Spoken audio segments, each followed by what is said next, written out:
Sweet potato বা মিষ্টি আলু, লাল আলু, রাঙালু একটি কন্দমূল, যেটি शकरकंद বলেও পরিচিত হিন্দিতে। অনেকেই আমরা জানি এটি পুষ্টিগুণের ভাণ্ডার এবং সত্যিই তাই। তবে অনেকের মধ্যেই সংশয় রয়েছে, এটা কি ডায়াবেটিস রোগী খেতে পারবেন, কিডনি রোগীরা কি খেতে পারবেন? আসুন সে নিয়ে আলোচনা করি। ওয়েলনেস উইথ সুমিতায় আপনাদের আরেকবার স্বাগত জানাই। এবং এই সময় পর্যাপ্ত পরিমাণে পাওয়া যাচ্ছে।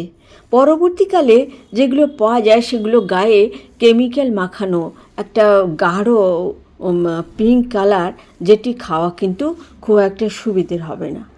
বৈজ্ঞানিকগণ এর উপকারিতার কথা ভেবে ক্রসবিট করে, হাইব্রিড করে গোলাপি, হলুদ ফ্লেশযুক্ত নানা রকম এই शकरकंद বা সুইট পটেটো তৈরি করছেন। কি কি উপকারিতা এবং কারা একটু সতর্কতা অবলম্বন করে খাবেন জানার আগে জেনে নিই এর খাদ্যগুণ কি কি। কি কি খাদ্য উপাদানে ভরপুর থাকে, যাকে গবেষকগণ নিউট্রিশনাল পাওয়ার হাউস বলছে। প্রতি 100 গ্রাম সুইট পটেটোতে থাকে প্রায় 86 কিলো ক্যালোরি এবং এটি মূলত শর্করা জাতীয় খাবার। তবে সিম্পল কার্বোহাইড্রেট নয়, জটিল বা কমপ্লেক্স কার্বোহাইড্রেটে ভরপুর এই সুইট পটেটো, তাই ডায়াবেটিসের রোগীরাও এটি খেতে পারেন। এতে 20 গ্রাম মতো কার্বোহাইড্রেট থাকলেও এর মধ্যে যেটি ফাইবার, সলিউবল এবং ইনসলিউবল ফাইবার পর্যাপ্ত পরিমাণ পাওয়া যায়, প্রায় 3.6 গ্রাম, এবং এটি একটি প্রিবায়োটিক খাবার। এটি আমাদের গাট মাইক্রোবায়োমকে সমৃদ্ধ করে এবং গাট ভালো থাকলে আমাদের ডাইজেস্টিভ সিস্টেম ভালো থাকবে এবং আমাদের মস্তিষ্কের কার্যক্ষমতা বা ব্রেন ফাংশন ভালো হবে। এটি এর প্রধান উপকারিতা। প্রোটিন আছে 1.6 গ্রাম, ফ্যাট আছে 0.1 গ্রাম পর্যন্ত, এবং যে কারণে এটি সমৃদ্ধ সেটি হলো এর মধ্যে থাকা প্রচুর পরিমাণে মিনারেলস এবং ভিটামিনস। থাকে প্রচুর পরিমাণে ভিটামিন ই, বিটা ক্যারোটিন হিসাবে, থাকে ভিটামিন সি এবং বি ভিটামিনের অনেকগুলো, যেগুলো অত্যন্ত প্রয়োজনীয় আমাদের জন্য। B3, B5, B6, B9 বা ফোলেট, এবং কপার যে মিনারেলস পাওয়া যায়, ম্যাঙ্গানিজ যেগুলো খুব একটা পাওয়া যায় না বেশি সবজিতে, থাকে পটাশিয়াম, ফসফরাস এবং ক্যালসিয়াম ইত্যাদি। এবং এর গ্লিসেমিক ইন্ডেক্স 46 থেকে 61-এর মধ্যে, যে কারণে এটি আমরা সবাই খেতে পারি, ডায়াবেটিক পেশেন্টও খেতে পারেন। কিন্তু এটিকে যখন বেক করা হয় তখন তার গ্লিসেমিক ইন্ডেক্স হয়ে যায় 70 to 80। তখন আমরা অলিভ অয়েল কিংবা ঘি, ভালো যে ফ্যাট আছে তার সঙ্গে যদি খাই তাহলে কিন্তু এটির গ্লিসেমিক ইন্ডেক্স কিছুটা কমে যায়। কিন্তু আমরা যদি ভাপে সেদ্ধ করে খাই কিংবা জলে সেদ্ধ করে নিই কিংবা আমরা অলিভ অয়েলের সঙ্গে সতে করে নিই, তাহলে কিন্তু এর পুষ্টিগুণ অক্ষুণ্ণ থাকে, এর গ্লিসেমিক ইন্ডেক্স মাঝারি থাকে এবং আমরা নিরাপদে খেতে পারি। এবং সতে করার জন্য ভিটামিন এটা সব থেকে বেশি পরিমাণ পাওয়া যায়। এবং এখানে বলে রাখি যে ভিটামিন এ অন্য সব কিছুর সঙ্গে দৃষ্টিশক্তির জন্য অত্যন্ত প্রয়োজনীয়, এবং একটি 100 গ্রাম রাঙালু একটা মানুষের প্রতিদিনের যে ভিটামিন এর প্রয়োজনীয়তা সেটি পূরণ করতে পারে। এখন এক এক করে বাকি উপকারিতাগুলো জেনে নিই। প্রথমত, এটি ভিটামিন সি এবং এতে ভরপুর হয়।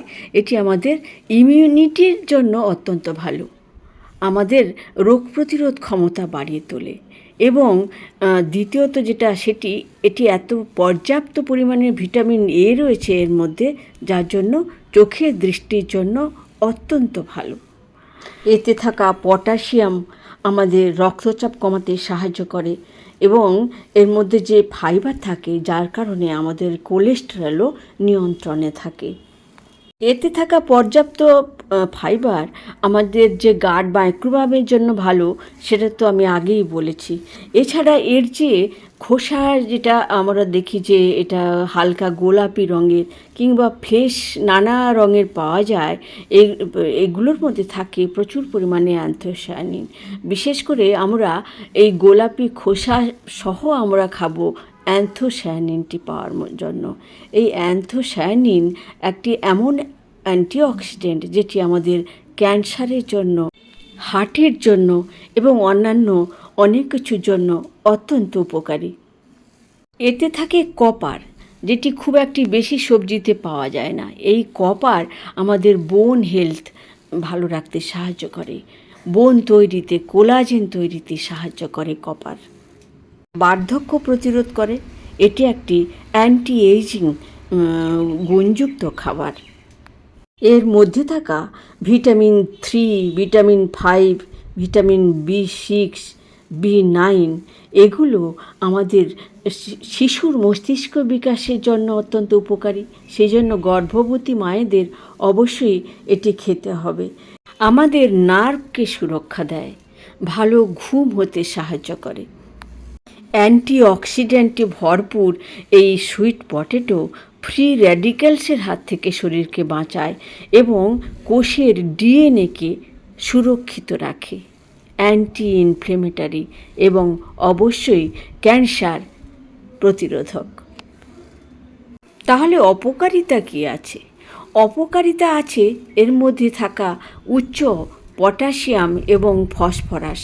কারণ যাদের কিডনি রোগ অ্যাডভান্সড স্টেজে রয়েছে, তারা এই উচ্চ পটাশিয়ামযুক্ত খাবারটি খেতে পারবেন না, বা লিচিং করে এর পটাশিয়াম বের করে খেতে হবে।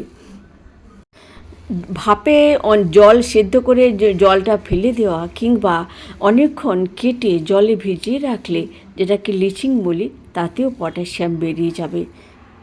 তাছাড়া এটিতে আছে ফসফরাস এবং অক্সালেট, সে কারণে কিডনি রোগীদের জন্য এটা খুব একটা ভালো নয়। সেই জন্য পরিমিত পরিমাণে কিডনি রোগী এবং ডায়াবেটিস রোগী খেতে পারবেন।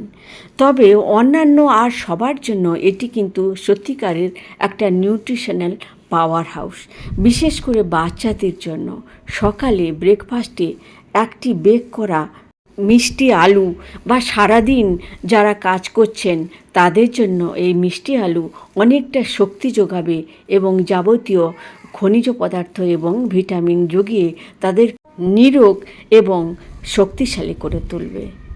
এই ভিডিওটা কেমন লাগলো বন্ধুরা অবশ্যই মতামত দিতে ভুলবেন না, এবং আরও এই রকমের ইনফরমেশান পেতে চ্যানেলটিকে সাবস্ক্রাইব করে রাখতে পারেন।